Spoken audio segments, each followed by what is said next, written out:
पृथ्वी खतरे में है। भविष्य में कॉस्मोस में होने वाली घटनाएं इसे धमाके से उड़ा सकती हैं या जलाकर इसके टुकड़े टुकड़े कर सकती हैं।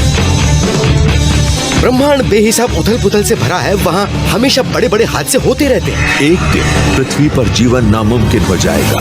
भविष्य में कई हादसे होंगे और उनमें से एक हमें तबाह कर देगा।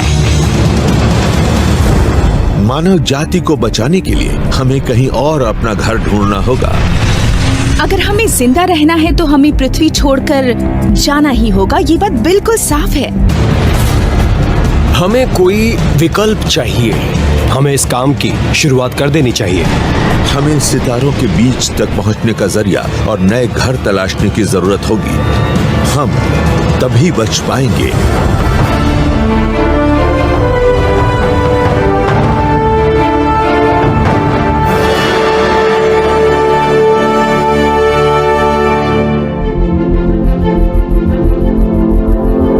जहां तक हम जानते हैं, पृथ्वी ही ब्रह्मांड में जीवन को पालने वाली एकमात्र जगह है। पृथ्वी जीवन के लिए सबसे बढ़िया जगह है। हमारा शरीर, हमारी शारीरिक बनावट, हमारी केमिस्ट्री सब यही पृथ्वी पर विकसित हुई है। हम सचमुच एक बेहतरीन स्पेसशिप पर हैं। लेकिन हमारा ये बेहतरीन स्पेसशिप बारूदी सुरंगों से भरे एक ब्रह्मांड से होकर गुजर रहा है।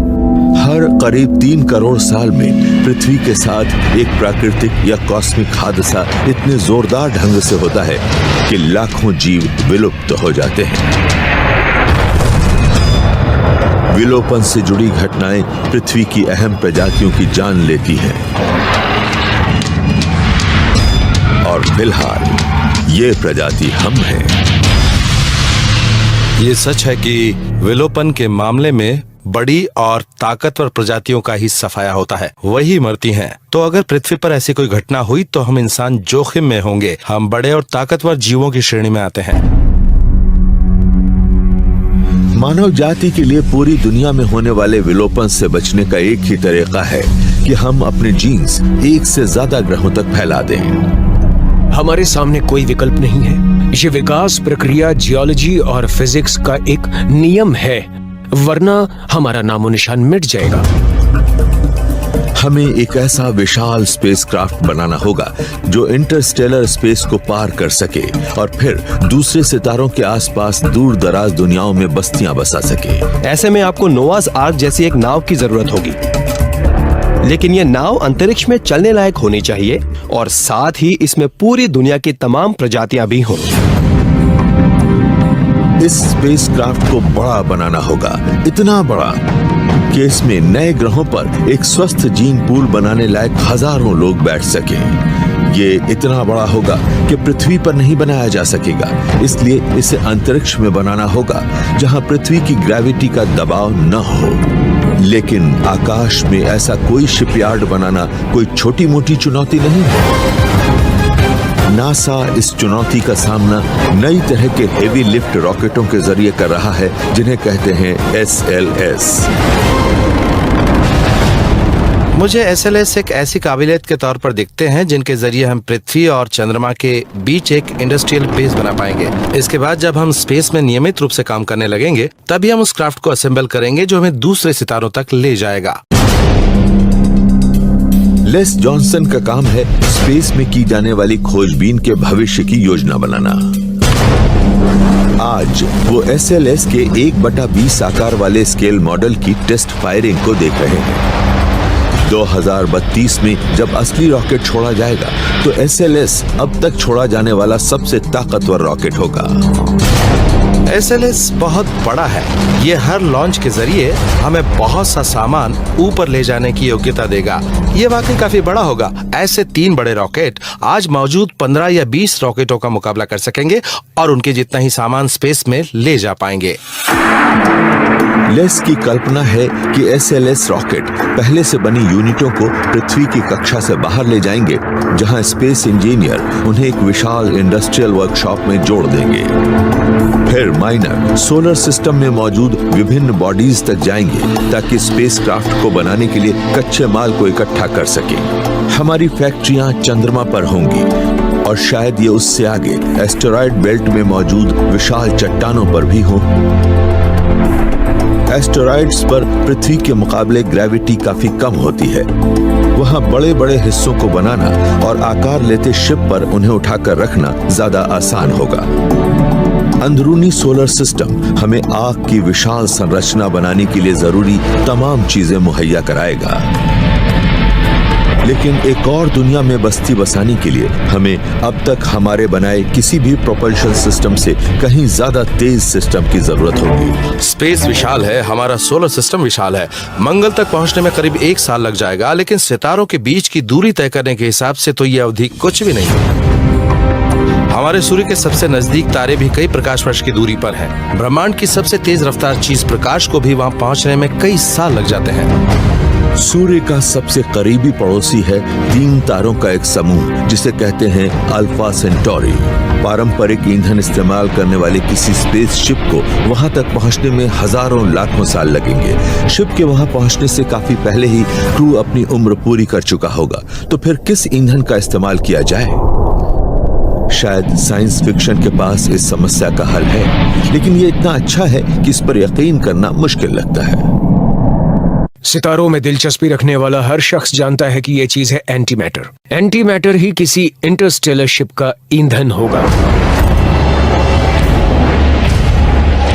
एंटी मैटर का वजूद है। हम हर साल हाई एनर्जी पार्टिकल कोलाइडर्स में एंटी मैटर के कुछ कण बनाते हैं।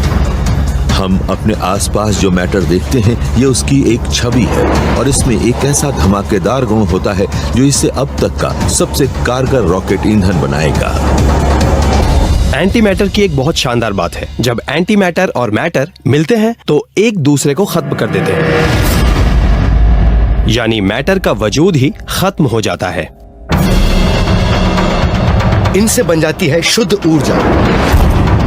ये 100% कारगर प्रक्रिया है। वैज्ञानिकों ने गणना की है कि एंटी मैटर से चलने वाला कोई रॉकेट प्रकाश की रफ्तार के 15% तक पहुंच सकता है। इतनी गति से तो सिर्फ 8.5 सेकंड में चांद पर पहुंचा जा सकता है। तब हमारे पास लगभग असीमित ताकत होगी। हम ब्रह्मांड में जहां चाहेंगे वहां तक जा पाएंगे।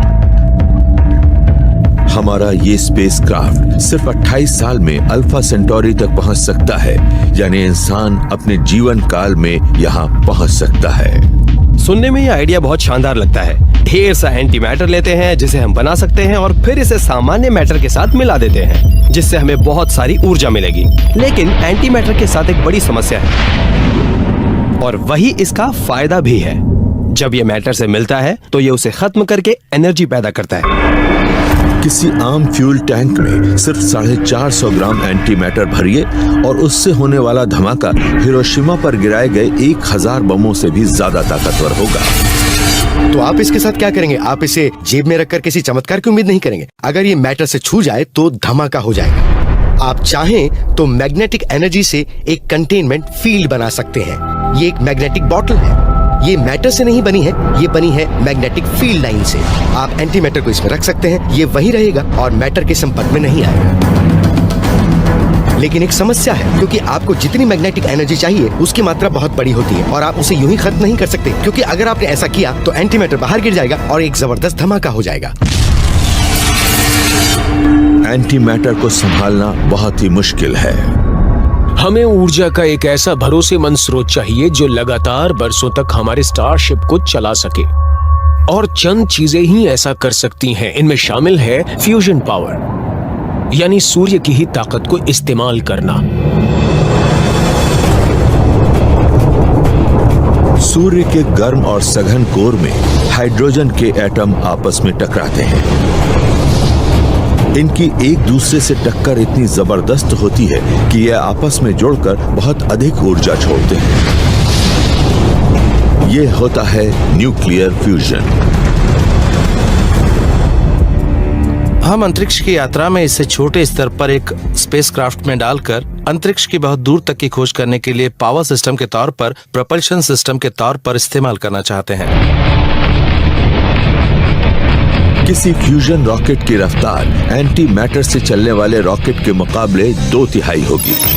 और सबसे अच्छी बात ये कि इसका ईंधन हाइड्रोजन गैस सितारों के बीच मौजूद विशाल बादलों में मिल सकती है। ये इंटरस्टेलर गैस का इस्तेमाल करके खुद ब खुद बाहरी अंतरिक्ष में रवाना हो जाएगा और सैद्धांतिक रूप में इसे कभी दोबारा ईंधन भरने की जरूरत नहीं होगी। फ्यूजन से चलने वाला हमारा स्पेसक्राफ्ट अब अपने पहले लक्ष्य अल्फा सेंटोरी की तरफ रवाना हो गया है। इसकी गति प्रकाश की गति का सिर्फ 10% है। इस सफर को पूरा करने में 42 साल लगेंगे और इसमें बैठे इंसान वहां तक सुरक्षित पहुंचने चाहिए, लेकिन बीच का रास्ता खतरनाक हो सकता है। उथल पुथल भरे हमारे कॉस्मोस के पास जान लेने के लाखों तरीके हैं।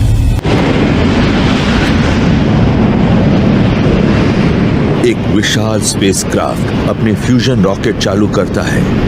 इस शिप के अंदर हजारों इंसान बैठे हैं। वो एक दूर दराज ग्रह पर बस्ती बसाने के एक तरफा मिशन पर हैं। एक दिन हमें ये यात्रा करनी ही होगी। हमें इस ग्रह को छोड़ना ही होगा। एक प्रजाति के तौर पर जिंदा रहने के लिए ये जरूरी है। इस शिप का पहला लक्ष्य होगा सूर्य के सबसे करीब मौजूद स्टार सिस्टम अल्फा सेंटोरी तक पहुंचना। ये सफर लंबा होगा, करीब 40 साल का। इस दौरान क्रू को फिट और स्वस्थ रखना जरूरी होगा, लेकिन ये आसान नहीं होगा। स्पेस में जाने पर इंसान के शरीर में कई बदलाव आते हैं। भारहीन होते ही आपको सिर में एक अजीब सा एहसास होने लगता है। आपको चक्कर आते हैं, उल्टी का एहसास होने लगता है। लीरॉय चाओ इंटरनेशनल स्पेस स्टेशन पर 6 महीने गुजार चुके हैं। इतना समय जीरो ग्रेविटी के नुकसानदेह प्रभावों का अनुभव करने के लिए काफी होता है। आपकी हड्डियों को कोई इम्पैक्ट महसूस नहीं होता, तो शरीर तय करता है कि उसे हड्डियों की जरूरत ही नहीं है और उनमें से मिनरल्स खोने लगते हैं। आपकी मांसपेशियां क्योंकि इस्तेमाल में नहीं आती, तो वो भी बहुत जल्दी कुदरती तौर पर बर्बाद होने लगती हैं। इंसान का शरीर पृथ्वी की ग्रेविटी के साथ रहने के लिए विकसित हुआ है। इसके बिना स्पेस में बिताए गए हर महीने के दौरान हड्डियों का 2% मास घटने लगता है। कार्डियोवैस्कुलर सिस्टम भी बुरी तरह प्रभावित होता है। शरीर के तरल इकट्ठे होने लगते हैं। दिल की धड़कन और ब्लड प्रेशर बढ़ता है। रेजिस्टेंस ट्रेनिंग के जरिए इन लक्षणों को घटाने में मदद मिलती है। हमें स्पेस स्टेशन पर रोजाना 2 घंटे एक्सरसाइज करनी होती थी, ताकि हमारा कार्डियोवैस्कुलर सिस्टम, हमारी मांसपेशियां और हमारी हड्डियां फिट रहें। एक्सरसाइज के जरिए शरीर में क्षय होने की खतरनाक प्रक्रिया रोकी जा सकती है, लेकिन बिना ग्रेविटी वाली अल्फा सेंटोरी तक की 42 साल की यात्रा जानलेवा साबित होगी। जाहिर है हमें भारहीनता का एक स्थायी समाधान चाहिए। हम निकट भविष्य में आर्टिफिशियल ग्रेविटी यकीनन बना सकते हैं। इसका जवाब है सेंट्रीफ्यूगल फोर्स। यही वो फोर्स है जो डेयर डेविल बाइकर्स को सीधी खड़ी दीवारों पर टिकाए रखता है और रोमांच के दीवाने इसी के कारण थीम पार्कों में अपनी सीट पर जमे रहते हैं। रोटेशन इन बाहर फेंकने वाले फोर्स को पैदा करती है और इसे किसी स्पेसशिप में उत्पन्न करना आसान होगा। अगर स्पेस कैप्सूल को घुमाया जाए तो उसमें अंदर मौजूद अंतरिक्ष यात्रियों को आर्टिफिशियल ग्रेविटी का एहसास होगा। अंतरिक्ष यात्रियों की रहने वाली जगह को सही रफ्तार पर घुमाने से हड्डियों और मांसपेशियों का क्षय रोका जा सकेगा, लेकिन स्पेस में दूर तक की यात्रा के दौरान हमारे पहले अंतरिक्ष यात्रियों के लिए कम ग्रेविटी एक बहुत छोटा खतरा होगी। शायद रेडिएशन सबसे बड़ी चुनौती है। हमें रेडिएशन के ज्यादा तेज और ज्यादा ऊंचे स्तर का सामना करना पड़ेगा। सूर्य की सतह से लगातार खतरनाक चार्ज्ड कण, प्रोटॉन और इलेक्ट्रॉन निकलते रहते हैं जो 16 लाख किलोमीटर प्रति घंटा की रफ्तार से चलते हैं। ये चीजें आपके डीएनए को तबाह करेंगी, इनसे कैंसर होगा और ये आपकी जान ले लेंगी। पृथ्वी का मैग्नेस्फीयर और हमारे ऊपर मौजूद वायुमंडल हमें ऐसे खतरनाक रेडिएशन से बचाता है, लेकिन पृथ्वी से दूर इन अंतरिक्ष यात्रियों को रेडिएशन का सामना करना होगा। ये इंसानों को अंतरिक्ष में बहुत आगे तक भेजने से जुड़ा सबसे बड़ा तकनीकी गतिरोध है। समस्या प्रपल्शन की नहीं है, कंप्यूटर या नेविगेशन की भी नहीं है, ये है लोगों को कैसे सेहतमंद रखा जाए। हमारे सोलर सिस्टम की सरहदों से आगे तो रेडिएशन का खतरा और भी गंभीर हो जाता है। चार्ज्ड पार्टिकल्स और भी ज्यादा तेज रफ्तार से आते हैं। कुछ मामलों में अकेले प्रोटॉन्स में भी इतनी ताकत होती है जितनी कि 160 किलोमीटर प्रति घंटा की रफ्तार से आ रही किसी बॉल में। इन कॉस्मिक किरणों के साथ एक और खतरनाक ताकत मिलती है। यह है गामा रेज, जो उथल पुथल वाली कॉस्मिक घटनाओं से पैदा होती है। कॉस्मोस की तमाम घटनाएं, चाहे वो तारों का फटना हो या ब्लैक होल्स द्वारा गैलेक्सीज के बड़े बड़े हिस्सों को निगल जाना, इन सब से बेहद ऊर्जा वाले रेडिएशन और पार्टिकल्स का जन्म होता है। आपने पहले कभी इन पार्टिकल्स को देखा नहीं होता। आपका शरीर इनके मुताबिक ढला नहीं होता। ये आपकी तरफ हर समय आते रहते हैं और वो भी बड़ी ताकत के साथ। गैलेक्टिकल कॉस्मिक रेडिएशन हमारे इन अंतरिक्ष यात्रियों के सेल्स को फाड़कर उनके शरीर को तरल रूप में बदल देगा। सिर्फ एक ही उम्मीद होगी, किसी तरह स्पेसक्राफ्ट को बचाना। विज्ञान कथाओं में स्टारशिप वैसा ही एक सुरक्षात्मक मैग्नेटिक बुलबुला बनाते हैं जो पृथ्वी को बचाने वाले मैग्नेटिक फील्ड जैसा होता है। लेकिन किसी डिफ्लेक्टर शील्ड को बहुत ज्यादा एनर्जी झेलनी होगी और किसी भी इलेक्ट्रिकल उपकरण की तरह इसके साथ भी नाकामी की आशंका जुड़ी होगी। तो सबसे सुरक्षित विकल्प होगा कि ज्यादा उन्नत तकनीक न अपनाते हुए इस शिप को फिजिकल शील्डिंग की एक मोटी परत से ढक दिया जाए। शील्डिंग कोई छोटी मोटी समस्या नहीं है। ये मामला सिर्फ लैंड वगैरह के इस्तेमाल तक ही सीमित नहीं है। हकीकत ये है कि अगर आप ऐसा कुछ करेंगे तो ये रेडिएशन को जज्ब कर लेगी और फिर इसे ज्यादा खतरनाक ढंग से छोड़ेगी। धातुओं से ये काम नहीं होगा, लेकिन वैज्ञानिकों ने एक कमाल का विकल्प ढूंढा है। कॉस्मिक किरणों से बचाने वाली एक बहुत ही साधारण चीज भी मौजूद है, पानी। और जब आप इंटरस्टेलर स्पेस में कदम रखेंगे तो इसे आपको अपने साथ ले जाना होगा। पानी में मौजूद hydrogen atom high energy particles को जज्ब कर लेते हैं और अगर पानी की मात्रा पर्याप्त हो तो ये गामा रेज को भी रोक सकता है। इस शिप के रिहायशी हिस्से के बाहर पानी से भरी एक मोटी बाहरी परत होगी और उसके भी बाहर दूसरी परत में शिप की हाइड्रोजन सप्लाई होगी इसके फ्यूजन इंजिन्स के लिए। अब हमारे अंतरिक्ष यात्री रेडिएशन सिकनेस से सुरक्षित रहेंगे और कृत्रिम ग्रेविटी के कारण उनके शरीर भी मजबूत बने रहेंगे। अब सबसे बड़ा खतरा है क्रू के उनके दूसरे साथी।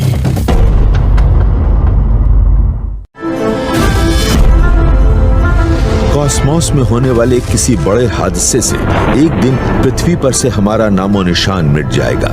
मानवता को बचाने के लिए हमें एक बड़े से स्पेसशिप में बैठकर नए आशियानों की तलाश में सितारों की तरफ भागना होगा। कृत्रिम ग्रेविटी और हाइड्रोजन वाली शील्डिंग के जरिए इसके कीमती मुसाफिरों को एकदम सही सलामत रखा जा सकेगा।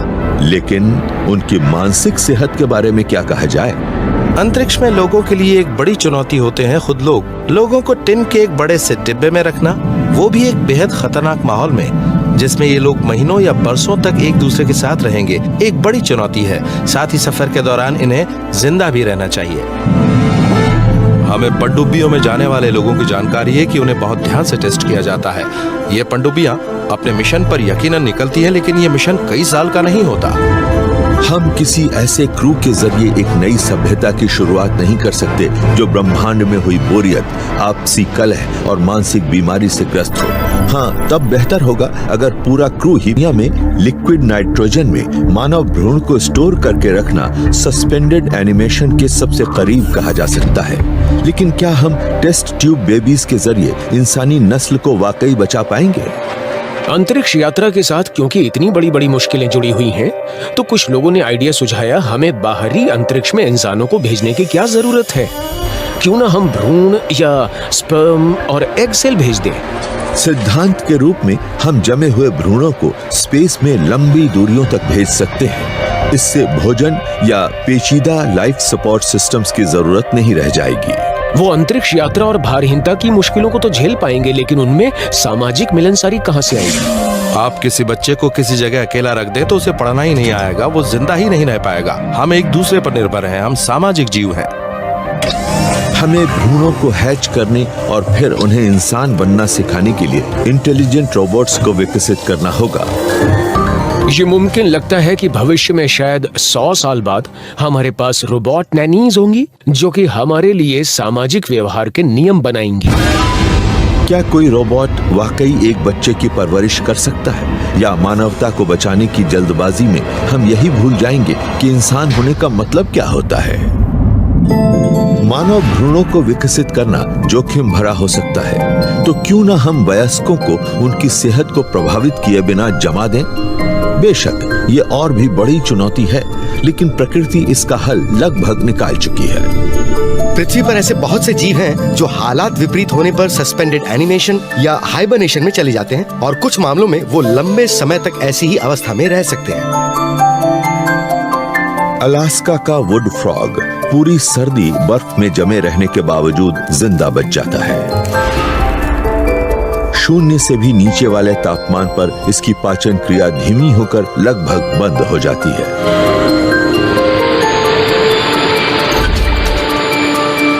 बर्फ के पिघलने पर मेंढक में फिर से जान पड़ जाती है और ये यूं चल पड़ता है जैसे कुछ हुआ ही ना हो। क्या कभी इंसान भी ऐसा कर पाएंगे? जब आप किसी जिंदा जीव को जमाते हैं तो बर्फ के कण बनकर फैलने लगते हैं। इससे कोशिकाएं फटकर तरल में बदल जाती हैं। तो जम जाने के बावजूद मेंढक कैसे जिंदा बच जाते हैं? इसका जवाब है इनके खून में मौजूद एक एंटीफ्रीज, और ये है ग्लूकोज। तो बेशक इनके आसपास का माहौल ठोस बर्फ वाला होता है, लेकिन इनकी सेल्स के अंदर फिर भी तरल रहता है। पर इंसानों के साथ दिक्कत यह है कि एंटीफ्रीज की इतनी मात्रा हमारी जान ले लेगी।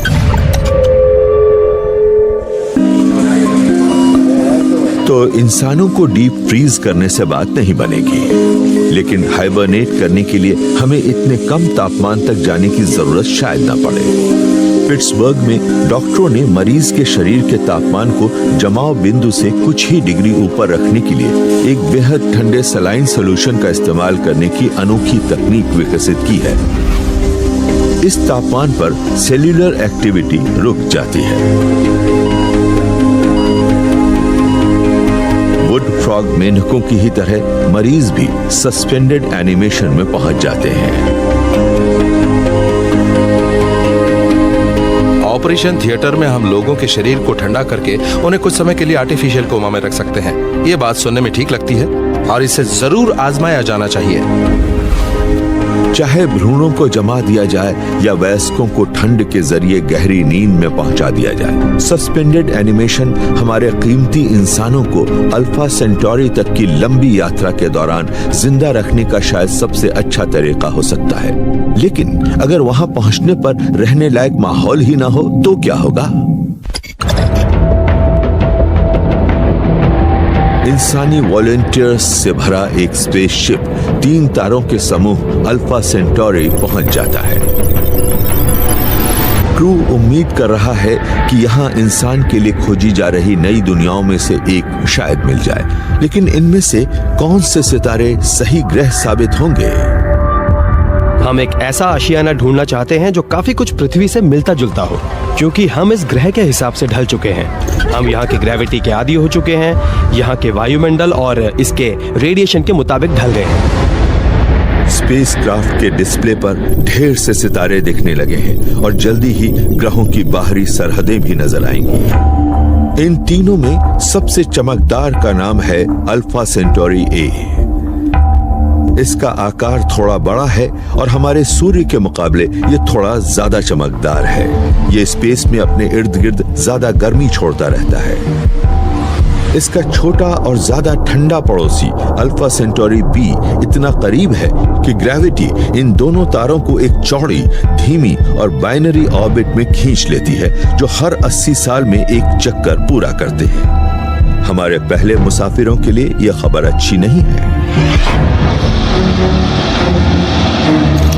ग्रह दुर्लभ ही चौड़े बाइनरी सिस्टम्स के इर्द गिर्द स्थिर कक्षाएं बनाते हैं, तो यहां रहने लायक जगह मिलने की गुंजाइश कम ही होगी।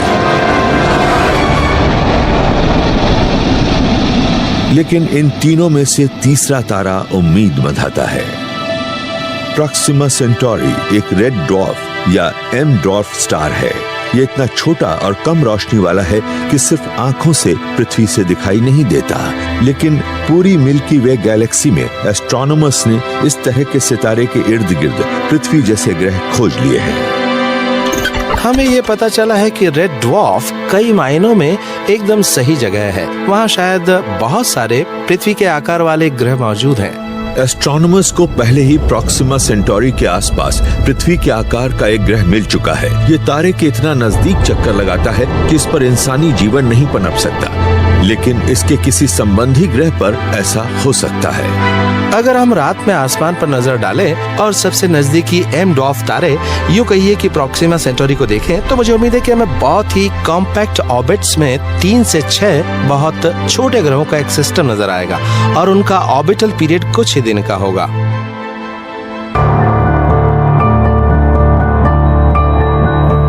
एस्ट्रोनॉमर्स को पहले ही प्रॉक्सिमा सेंटोरी के आसपास पृथ्वी के आकार का एक ग्रह मिल चुका है। ये तारे के इतना नजदीक चक्कर लगाता है कि इस पर इंसानी जीवन नहीं पनप सकता, लेकिन इस बात की काफी गुंजाइश है कि इसके किसी संबंधी ग्रह पर ऐसा हो सकता है। लेकिन अगर हमें ऐसा कोई ग्रह मिले जो पूरी तरह उपयुक्त न हो, तो जो बहुत ठंडा हो और जिसकी ग्रेविटी बहुत ज्यादा हो, या जिसका वायुमंडल ठीक ना हो। हमें कुदरत ने पृथ्वी पर पनपने के हिसाब से बनाया है, जहां ऑक्सीजन की एक तय मात्रा है, कार्बन डाइऑक्साइड की एक तय मात्रा है और एक खास वजन है। अगर हम किसी दूर दराज ग्रह पर उतरते हैं तो हमें अपने शरीरों को बदलना होगा ताकि हम अलग तरह के माहौल में भी जिंदा रह सकें। हमें खुद में बदलाव लाने होंगे और हमें खुद में ये बदलाव बहुत तेजी से लाने होंगे। इसके लिए हमें दूसरे जीव रूपों से ऐसे जीन्स लेने पड़ सकते हैं ताकि खुद को अपनी जरूरत के गुण दे सकें। शायद यही सबसे अच्छा समाधान होगा। वैज्ञानिक अंतरिक्ष में जिंदा रहने के लिए जरूरी बेहतरीन जीन ढूंढते रहे हैं और शायद वो उन्हें एक ऐसे प्राणी में मिले हैं जिसका आकार रेत के एक कण से बड़ा नहीं है। फिलहाल हम नासा में बहुत ही छोटे जीवों पर प्रयोग कर रहे हैं जिनका नाम है टार्डिग्रेड्स।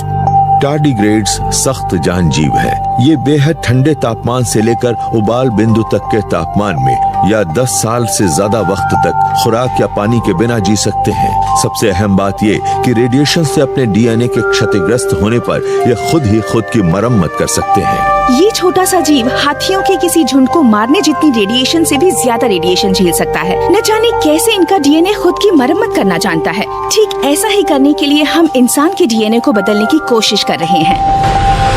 एक दिन इन छोटे छोटे जीवों के डीएनए के जरिए हम किसी ऐसे ग्रह पर कदम रख सकते हैं जो इसके रचयिता तारे के रेडिएशन से बेहाल हो चुका हो। जेनेटिक्स में बदलावों से शायद और भी बहुत कुछ हो सकता है। शायद हम कई उग्र परग्रही दुनियाओं में बस्तियां बसा सकते हैं।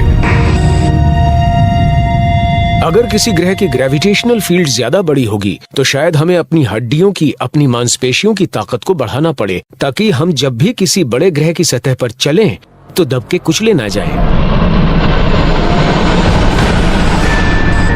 हम तो शायद अलग अलग वायुमंडलों के हिसाब से भी ढल सकते हैं।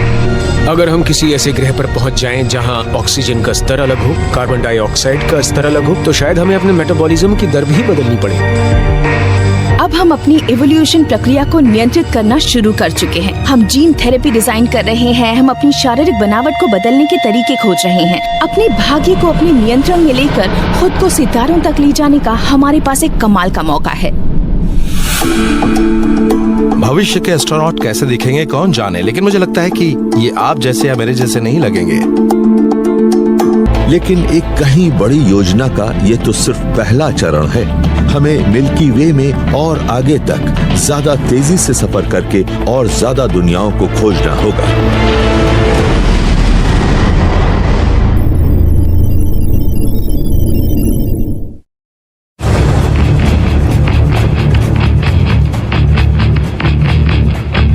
एक दिन पृथ्वी को किसी इतनी जबरदस्त कॉस्मिक घटना को झेलना पड़ेगा कि इस ग्रह पर से इंसान का नामो निशान ही मिट जाएगा।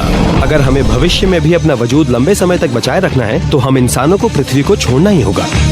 हमारी एकमात्र उम्मीद है एक ऐसा स्पेसशिप बनाना जो हमें दूर दराज तारों के इर्द गिर्द मौजूद नई दुनियाओं तक ले जाए। जीवन बहुत नाजुक है, इसीलिए मैं सोचता हूँ कि हमारा वजूद कम से कम 2 ग्रहों पर तो होना चाहिए। हमारा पहला लक्ष्य अब तक तो सबसे आसान था। हमारे स्पेसक्राफ्ट को फ्यूजन से चलने वाले इंजन्स के जरिए प्रॉक्सिमा सेंटोरी तक पहुंचने में 42 साल लगे, लेकिन अब शिप को और ज्यादा दूर दराज दुनियाओं को ढूंढने के लिए और आगे बढ़ना होगा। क्रू को सस्पेंडेड एनिमेशन में रखा जा सकता है, लेकिन फिर भी हर गुजरते साल के साथ उनकी हालत बिगड़ती जाएगी, तो हमें और ज्यादा तेज, लगभग प्रकाश की गति की रफ्तार से जाना होगा। लेकिन एक छोटी सी समस्या है, फिजिक्स के सिद्धांत। आइंस्टाइन ने यह खोजा कि अगर आप प्रकाश की गति जितनी रफ्तार से सफर करने लगे तो हालात थोड़े अजीब हो जाते हैं। प्रकाश की गति के नजदीक पहुंचने पर आपका मास बढ़ता है, यानी आपको चलते रहने के लिए और ज्यादा एनर्जी चाहिए। जब आप प्रकाश के गति के नजदीक पहुंचने लगते हैं तो ईंधन मास को बढ़ाने में इस्तेमाल होने लगता है। तो जो ईंधन पहले रफ्तार को बढ़ा रहा था अब वो उसे नहीं बढ़ाता है, अब वो सिर्फ मास को बढ़ाता है। एक समय आता है जब रफ्तार बढ़ती ही नहीं, रफ्तार बढ़ाने पर उसका वजन और ज्यादा भारी हो जाता है। हम जिस तरह की रफ्तार पर सफर करना चाहते हैं फिजिक्स हमें वैसा नहीं करने देगी, लेकिन एक चीज है जो हमें हाइपर स्पेस से गुजारकर दूर दराज ग्रहों तक कहीं ज्यादा तेजी से पहुंचा सकती है। आइंस्टाइन ने हमें ये दिखाया कि स्पेस खुद प्रकाश की गति से ज्यादा तेजी से फैल सकता है। स्पेस और टाइम का वजूद है, इसका अपना एक ताना बाना है। आप इसे खींच सकते हैं और मोड़ भी सकते हैं। विज्ञान कथाओं में गैलेक्टिक ट्रैवलर वार्प ड्राइव्स का इस्तेमाल करके स्पेस टाइम के ताने बाने को बदल देते हैं और लाखों साल में नहीं, मिनटों में ही कॉस्मोस को पार कर लेते हैं। मान लीजिए आप एक कमरे में हैं, वहाँ एक कारपेट बिछा है और आपको कमरे के दूसरे हिस्से में जाना है। एक तरीका तो यह है कि आप कारपेट को लें और इसे मोड़ें और अपने करीब ले आएं, फिर मुड़े हुए कारपेट पर कदम रखें, इसे अपने पीछे खुलने दें और इस तरह आप बहुत जल्दी कमरे के पार पहुंच जाएंगे। आप और आपकी मंजिल के बीच मौजूद स्पेस को वार्प करने के लिए ढेर सी ऊर्जा चाहिए।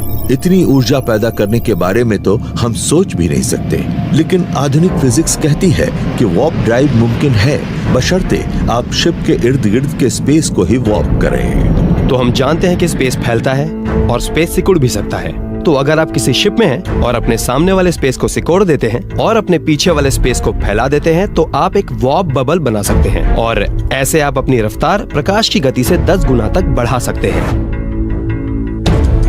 ये नई वार्प ड्राइव स्पेस टाइम में एक तरंग पैदा करती है जो प्रकाश की गति से भी ज्यादा तेजी से चलती है और अपने साथ शिप को किसी लहर पर सवार सर्फर की तरह ही ले जाती है। मैथमेटिशियंस ने आंकड़ों पर नजर डाली है, लेकिन अब नासा लैब में इसे टेस्ट करना चाहता है। क्या ये नामुमकिन है या ये मुमकिन है? मुझे लगता है कि इस सिलसिले में कुछ संभावनाएं नजर आ रही हैं। देखते हैं कि हम इस सिलसिले में कुछ वैज्ञानिक कोशिशें करके मैथ और फिजिक्स को साबित कर पाते हैं या नहीं। हेरल्ड वाइट भविष्य में ये देखने के लिए एक प्रयोग की योजना बना रहे हैं कि क्या वो एक छोटे स्तर पर स्पेस को मोड़ सकते हैं। उन्हें स्पेस में एक जगह पर एनर्जी को फोकस करने की उम्मीद है और फिर वो इसे पार करने वाली लेजर लाइट की प्रगति को नापेंगे। अगर लाइट अपना सफर सामान्य से ज्यादा जल्द पूरा करती है तो वो स्पेस टाइम को मोड़ पाने में कामयाब हो जाएंगे। सब लोग हमेशा मुझसे पूछते रहते हैं कि इसे स्पेसक्राफ्ट में कब इस्तेमाल किया जा सकेगा। देखिए, उससे पहले हमें काफी वैज्ञानिक प्रयोग करने होंगे।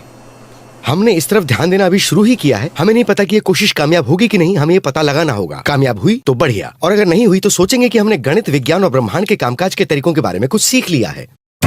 एक वार्प ड्राइव हमें सिर्फ 5 महीनों में प्रॉक्सिमा सेंटोरी तक पहुंचा देगी और उससे आगे वाले 50 सितारों तक कुछ 1 वर्षों में। लेकिन फिर भी इसे हमारा गैलेक्टिक अहाता ही कहा जाएगा। मिल्की वे के दूर वाले हिस्से तक की वार्प ट्रिप में 10,000 साल लगेंगे। और सबसे करीबी गैलेक्सीज तक की यात्रा में हजारों लाखों साल लग सकते हैं। ब्रह्मांड के स्तर पर किसी भी वार्प ड्राइव की रफ्तार भी बहुत धीमी लगती है, लेकिन एक आखिरी उम्मीद अभी बाकी है। प्रकाश की गति से ज्यादा तेज जाने का एक और तरीका है स्पेस और टाइम के ताने बाने में एक सुराख कर देना। इसे कहते हैं एक वर्म होल। एक वर्म होल एक थियोरेटिकल टनल होती है, स्पेस टाइम से होकर गुजरने वाला एक रास्ता जो दो दूर दराज बिंदुओं को जोड़ता है। ये स्पेस टाइम को मोड़ने वाले मास के जबरदस्त जमावों से उत्पन्न होता है। आप एलिस के लुकिंग ग्लास की कल्पना कीजिए। आप अपना हाथ इस लुकिंग ग्लास में डालिए और आपका हाथ गैलेक्सी के दूसरी तरफ पहुंच जाएगा। अगर हमारा स्पेसक्राफ्ट इस कॉस्मिक शॉर्टकट में दाखिल हो सके तो हम पलक झपकते ही हजारों प्रकाश वर्ष का फासला तय कर सकते हैं। बस दिक्कत यह है कि एस्ट्रोनॉमर्स ने कभी इस शॉर्टकट को देखा नहीं है और ऐसा कोई रास्ता बनाने की कोशिश करना घातक होगा। वर्म होल के किसी भी छोर पर एक टनल बनाने के लिए स्पेस को मोड़ने के वास्ते आपको ढेर सारा मास पैदा करना होगा, लेकिन मास अपनी तरफ खींचता है। और हम ये साबित कर सकते हैं कि अगर सिर्फ सामान्य मास हो तो वर्म होल के दोनों छोर वर्म होल से होकर गुजरने में लगने वाले समय से भी कम वक्त में एक ब्लैक होल बनाने के लिए कोलैप्स कर जाएंगे। मुझे नहीं लगता कि आने जाने के रास्ते के रूप में वर्म होल कभी कामयाब होंगे, लेकिन एक बात है, जो लोग ये कहते हैं कि विज्ञान में फला चीज नहीं हो सकती वो गलत साबित होते हैं। तो मैं ऐसा नहीं कहूंगा। ऐसा होना मुश्किल है, लेकिन हो सकता है। वार्प ड्राइव्स और वर्म होल्स दूर की कौड़ी है। फिलहाल फ्यूजन ही वो संभावित ईंधन है जो हमें सितारों तक ले जाएगा, लेकिन किसी विशाल स्पेसक्राफ्ट को इतने ग्रहों तक जाकर बस्तियां बसाने में शायद लाखों साल लग सकते हैं, जिससे हमारे अस्तित्व की गारंटी हो सके। फ्यूजन के जरिए ज्यादा तेज रफ्तार से जाने का एक ही तरीका है स्पेसशिप को छोटा बनाना, इतना छोटा कि उसमें लोगों के लिए जगह ही ना हो। तो क्या इसे खेल खत्म समझा जाए या बिना इंसानों के भी मानव नस्ल को बचाया जा सकता है? अभी कुछ ही समय पहले तक एस्ट्रोनॉमर्स को यह भरोसा नहीं था कि वो रात में आसमान में जो तारे देखते हैं उनकी परिक्रमा करने वाले ग्रह भी होते हैं। शायद सूर्य अनोखा था और मिल्की वे में पृथ्वी ही अकेली थी। लेकिन पिछले 20 साल के दौरान हमने चौंका देने वाले एक सच का खुलासा किया है। ऐसा लगता है कि गैलेक्सी में मौजूद तारों के एक बड़े हिस्से के अपने ग्रह हैं। इनमें से कई तारों के तो कई ग्रह हैं। ये एक्सोप्लैनेट्स आकार में गैस के विशाल ग्रह जुपिटर से भी बड़े हैं, तो पृथ्वी जैसे पथरीले भी, और ये हर कहीं नजर आते हैं। हमारा ग्रह पृथ्वी अनूठा नहीं है, ये तो दुर्लभ भी नहीं है। ऐसे असंख्य ढेर से ग्रह मौजूद हैं जो बिल्कुल पृथ्वी जैसे हैं और दूसरे सितारों के इर्द गिर्द चक्कर लगाते रहते हैं। शायद कुछ सकते फ्यूजन इंजनों से चलने वाले और हजारों इंसानी वॉलंटियर्स से भरे किसी विशाल स्पेसशिप से हमें हमारे सूर्य के नजदीक रहने योग्य दुनियाओं में बस्तियां बसाने की काबिलियत मिलनी चाहिए। लेकिन मिल्की वे के दूर वाले हिस्सों तक पहुंचने के लिए हमें किसी दूसरी योजना की जरूरत होगी। एक अनोखा समाधान होगा कि इंसानों के बजाय छोटे रोबोट्स को वहां भेजा जाए। जब मैं सोचती हूँ कि हम इंसानी मस्तिष्क और इसके कामकाज के बारे में कितना कुछ सीख रहे हैं और फिर भी बहुत कुछ सीखना बाकी है, तो मुझे लगता है कि एक दिन ऐसा आएगा जब हम खुद को किसी रोबोट में समा पाएंगे। आप कहेंगे ये तो बहुत बुरा होगा क्योंकि हम उन ग्रहों पर इंसानों को पहुंचाना चाहते हैं। तो अगर आप वाकई साइंस फिक्शन जैसा कुछ सोचना चाहते हैं तो क्यों न एक ऐसी मशीन को वहां ले जाएं जो वहां इंसान बना सके। पौधे हवा के जरिए अपने छोटे छोटे गतिशील बीजों को बड़ी तादाद में उड़ाकर अपने जीन फैलाते हैं। इनमें से बहुत से बीज बर्बाद भी हो जाते हैं, लेकिन जिन्हें गर्म और नम जमीन मिलती है वो उगते हैं। अब जरा स्पेस में बीजों की तरह छोटे छोटे नैनो रोबोट्स को फायर करने के बारे में सोचिए, जिनकी हार्ड ड्राइव में इंसानी जीनोम नक्श हो। अगर वो किसी ऐसे नम और गर्म ग्रह के वायुमंडल में पहुंचते हैं जो इंसानों के लिए उपयुक्त हो, तो वो पनप जाएंगे। उन्हें उस ग्रह पर जो चीजें मिलेंगी उनसे वो आशियाने बनाएंगे और किसी तरह उनके अंदर रहने के लिए इंसानों को भी पैदा कर देंगे। हो सकता है कि हम हजारों नैनोशिप्स को या लाखों नैनोशिप्स को बीजों की तरह एक नजदीकी तारे तक इस उम्मीद में भेजें कि उनमें से कुछ तो अपनी मंजिल तक पहुंच ही जाएंगे।